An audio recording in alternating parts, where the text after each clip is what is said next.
नमस्कार। SBT news में आपका स्वागत है। पेश है 20 फरवरी मंगलवार सुबह 6:15 बजे राजस्थान की बड़ी खबरें। केंद्रीय गृह मंत्री अमित शाह, मुख्यमंत्री भजनलाल शर्मा और भाजपा प्रदेश अध्यक्ष सीपी जोशी मंगलवार को बीकानेर से प्रदेश में लोकसभा चुनाव के लिए भाजपा का चुनावी शंखनाद करेंगे। बीकानेर में करीब सवा घंटे रहने के बाद दोपहर 1:15 बजे उदयपुर के लिए प्रस्थान करेंगे। उदयपुर में संगठन के चुनावी संबंधी बैठक में शामिल होने के बाद शाम को जयपुर जाएंगे। एक ही दिन में गृह मंत्री बीकानेर, उदयपुर और जयपुर में भाजपा पदाधिकारियों को जीत का चुनावी मंत्र देंगे। राहुल गांधी की भारत जोड़ो न्याय यात्रा का सोमवार को 37वां दिन था, जबकि यूपी में यात्रा का चौथा दिन है। सोमवार को राहुल ने प्रतापगढ़ से यात्रा शुरू की। इसके बाद अपने पुराने संसदीय क्षेत्र अमेठी पहुंचे। उन्होंने गौरीगंज में करीब 1 किलोमीटर की पदयात्रा की।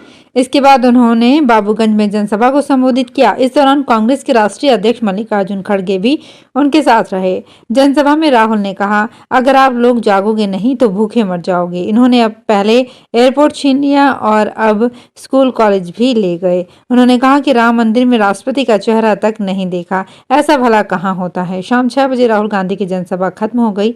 आज मंगलवार को रायबरेली, बरेली और लखनऊ के लिए रवाना होंगे।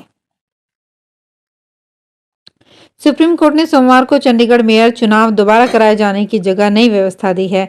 कोर्ट ने कहा कि मौजूदा बैलेट पेपर्स की गिनती कर चंडीगढ़ मेयर का चुनाव किया जाए। बैलेट पेपर्स पर अगर पूर्व रिटर्निंग ऑफिसर अनिल मसीह ने कोई निशान लगाए हैं तो उन्हें नजरअंदाज करके काउंटिंग की जाए। सुप्रीम कोर्ट ने बैलेट पेपर कोर्ट में पेश करने के निर्देश दिए हैं। सुप्रीम कोर्ट ने हाई कोर्ट रजिस्ट्रार जनरल से कहा कि मंगलवार को कोर्ट में बैलेट पेपर्स और वीडियो लाने के लिए एक जुडिशियल अफसर की नियुक्ति कीजिए।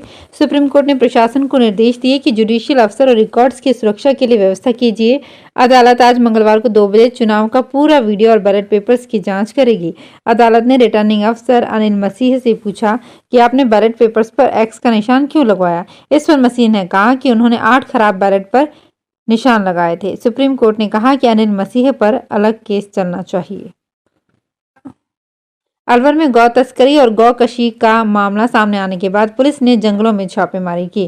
पुलिस टीमें किशनगढ़ बास क्षेत्र में रुंध गिदावड़ा में पहुंची तो वहां गायों की हड्डियां मिली। मामला सामने आने के बाद बीफ मंडी लगाने वाले तस्कर फरार हो चुके हैं। रविवार सुबह जयपुर रेंज आईजी उमेश चंद्र दत्ता और खैरथल तिजौरा एसपी सुरेंद्र सिंह मौके पर पहुंचे थे।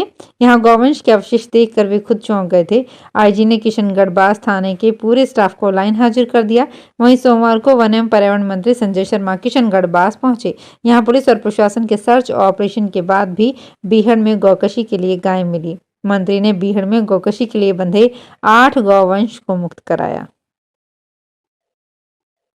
बॉम्बे हाई कोर्ट ने लोन फ्रॉड मामले में चंदा कोचर और उनके पति दीपक कोचर की गिरफ्तारी को अवैध बताया है।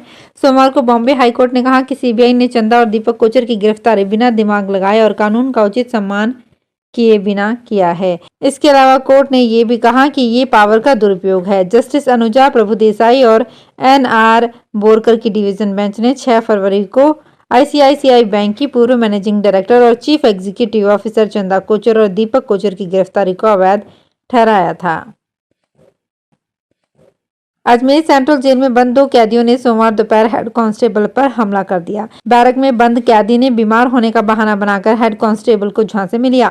हेड कांस्टेबल के बैरक खोलते ही दोनों ने ब्लेड और सरिये से करीब 20-25 बार वार किया। मामले की जानकारी पर जेल स्टाफ और अधिकारी पहुंचे और घायल को जेलन हॉस्पिटल लेकर गए। राजस्थान में तबादलों पर खोले गए प्रतिबंध की सोमवार को अंतिम तिथि थी। इस बीच राजस्थान के चिकित्सा एवं स्वास्थ्य मंत्री गजेंद्र सिंह खींसर के जयपुर में सिविल लाइंस आवास पर प्रदेश भर से आए चिकित्सा कार्मिकों और आमजन का जमावड़ा लगा रहा। चिकित्सा एवं स्वास्थ्य मंत्री ने अपने राजकीय आवास पर जनसुनवाई की।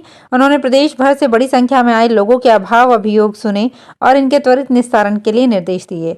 चिकित्सा मंत्री जन सुनवाई के दौरान प्रदेश के विभिन्न हिस्सों से आए लोगों से मिले और उनकी परिवेदनाएं सुने। उन्होंने अधिकारियों को इन परिवेदनाओं पर शीघ्र कार्यवाही कर राहत पहुंचाने के निर्देश दिए। कांग्रेस डिवाइडेड हाउस है। जो कांग्रेस की रणनीति में जो विसंगतियां हैं, नेतृत्व की कमी है और मुद्दों की दिशाहीनता है, वो इससे प्रमाणित होता है कि राहुल गांधी ऐसे समय में यात्रा करते हैं जिसकी प्रासंगिकता नहीं होती। ये बात बीजेपी नेता सतीश पूनिया ने अपने जोधपुर दौरे के दौरान कही। पूनिया ने कहा कि मोदी ने पिछले दिनों धार्मिक यात्रा की थी, वो भी सुदूर दक्षिण में। की, जहां लगभग 125 सीटें हैं। राहुल गांधी वहां यात्रा कर रहे हैं जहां 25 सीटें हैं। इनकी दूरदृष्टि भी नहीं है। कांग्रेस के खेले में खलबली है और अंतर्कलह अभी भी बरकरार है, और खास तौर पर उत्तर भारत के प्रांतों में जिस तरह से विग्रह हुआ है और नेताओं के मन में असुरक्षा है। नेतृत्व विहीन कांग्रेस, मुद विहीन और दिशाहीन कांग्रेस भारतीय जनता पार्टी का मुकाबला कर पाएगी, इसमें संशय है। दौसा की सिकंदरा पंचायत समिति के विकास अधिकारी एवं प्रधान द्वारा 3 दिन पूर्व 18 ग्राम विकास अधिकारी एवं 19 कनिष्ठ सहायकों के तबादले के बाद सरपंच धरना प्रदर्शन पर उतर आए हैं। पंचायत समिति इलाके के सभी सरपंचों ने सोमवार को पंचायत समिति परिसर पहुंचकर मुख्य द्वार पर तालाबंदी की और धरने पर बैठ गए। इस दौरान सरपंचों ने ग्राम विकास अधिकारी एवं कनिष्ठ सहायकों के तबादले निरस्त करने की मांग करते हुए अधिकारियों के खिलाफ नारेबाजी की।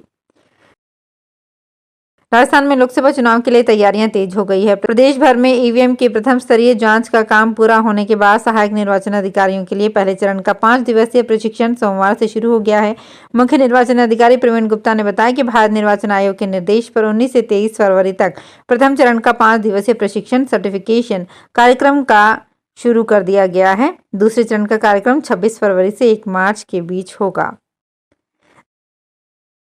धौलपुर में बोर्ड की परीक्षाओं को लेकर सोमवार को एडीएम ने केंद्र अधीक्षकों के साथ बोर्ड परीक्षा से जुड़े ऑब्जर्वर और माइक्रो ऑब्जर्वर की बैठक ली।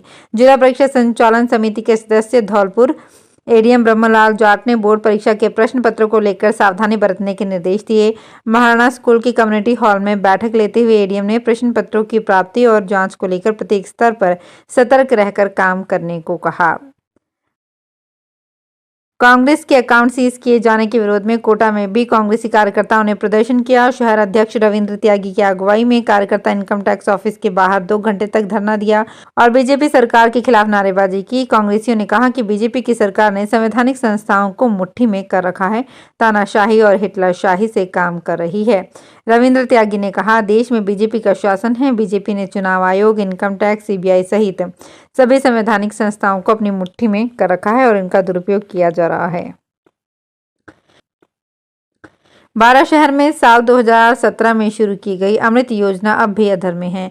योजना के तहत शहर में नई पाइपलाइन बिछाकर लोगों को शुद्ध पेयजल उपलब्ध कराने का कार्य जून 2019 तक पूरा करना था, लेकिन कार्य पूरा नहीं होने के कारण लोगों को योजना का फायदा नहीं मिला है। ऐसे में शहर की कई इलाकों और नगर परिषद क्षेत्र में शामिल 11 गाँव में शुद्ध पेयजल नहीं पहुँच पा रहा है। अब सरकार बदलने के बाद जनप्रतिनिधियों ने योजना का कार्य जल्द पूरा करने और पेयजल सप्लाई शुरू करने के निर्देश दिए हैं। बूंदी में पेयजल, विद्युत आपूर्ति, मौसमी बीमारियों संबंधी साप्ताहिक समीक्षा बैठक सोमवार को जिला कलेक्टर अक्षय गोदारा की अध्यक्षता में आयोजित हुई। इस दौरान कलेक्टर ने सार्वजनिक निर्माण विभाग, जन स्वास्थ्य अभियांत्रिकी विभाग, चिकित्सा विभाग और भूमि आवंटन संबंधी प्रस्ताव शीघ्र प्रेषित करने के निर्देश दिए। गोवा के गांव में छत्रपति शिवाजी महाराज की प्रतिमा के अनावरण के बाद हुए पथराव में राज्य के मंत्री सुभाष पहल देसाई घायल हो गए। साओ जोस डी एरियाल गांव में इस पर आपत्ति जताई गई। सोमवार 19 फरवरी को मराठा सम्राट की 394वीं जयंती थी और इसे मनाने के लिए राज्य भर में कार्यक्रम आयोजित किए जाते हैं। पथराव दोपहर तब हुआ जब मंत्री मूर्ति का अनावरण करने के बाद अपनी कार में बैठ रहे थे, जिसे कुछ पत्थर उन्हें लगे और उन्हें मामूली चोट आई है। समाज कल्याण मंत्री देसाई ने कहा कि सांप्रदायिक सौहार्द सुनिश्चित करने के लिए वो पुलिस में शिकायत दर्ज नहीं कराएंगे। तो फिलहाल खास खबरों में इतना ही। ताजा खबरों की जानकारी के लिए देखते रहिए एसबीटी न्यूज। धन्यवाद।